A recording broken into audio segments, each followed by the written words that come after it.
Albert Ledwaba, you've said the formal letter. That's a bit wide, but let me see what I can do on the formal letter.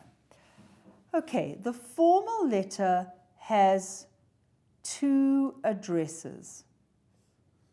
That is your address, line open. That is the name and the address of the person to whom you are writing. Line open.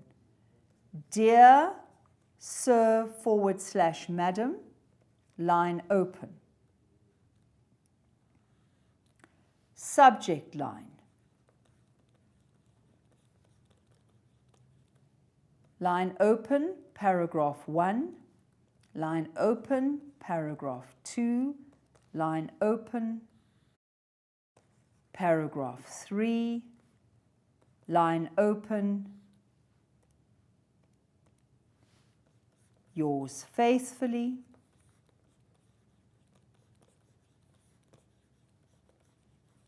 Sign it, print your name. Right, so Albert, what you've just got to be careful of is the topic. Okay, so do I need to go through this? Street, suburb code, wait, don't forget the date, and then person, then the business, then the box, then the suburb, then the code. Right. But be careful of the topic.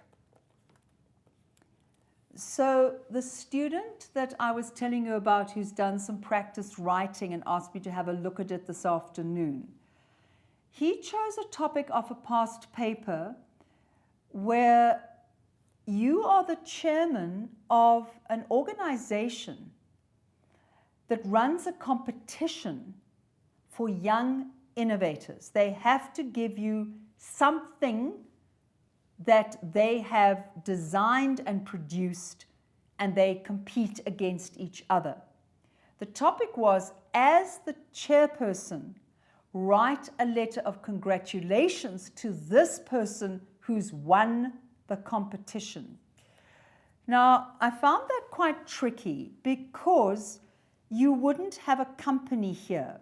So my student wrote to Mr. John, I can't remember what his surname was, and then wrote, P.O. Box, what have you. Then dear, you write dear Mr. whatever the surname is. You wouldn't write dear sir because you know who the person is because he entered your competition. So all I'm saying, Albert, is watch that topic so that you think, always think. A friend of mine used to go TBYI, think before you ink. So if you are now congratulating this young man on winning your competition, you know his name. So you'd write to Mr. J something and then dear Mr. So-and-so. Okay. If they give you an email, you don't have to worry about all of that. So that's one very good reason for going to emails. So that sort of issue about whether you'd write the 2 addresses. And I looked at the memo to see what they wanted that year, and they wanted both addresses. So Albert, that's another thing to bear in mind.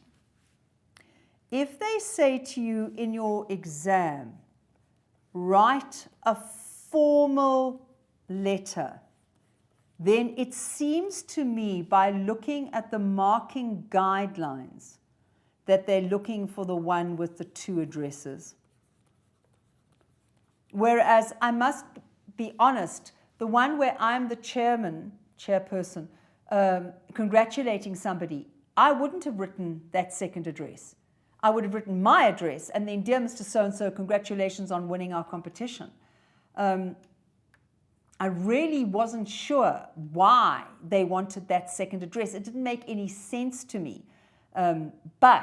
So advice, just looking at this formal letter, set it out the way we've discussed. And then again, just Albert, remember, it's not just the format that is important. It is the content of that formal letter. And I want to jump to, gosh, I've got so much paper here, to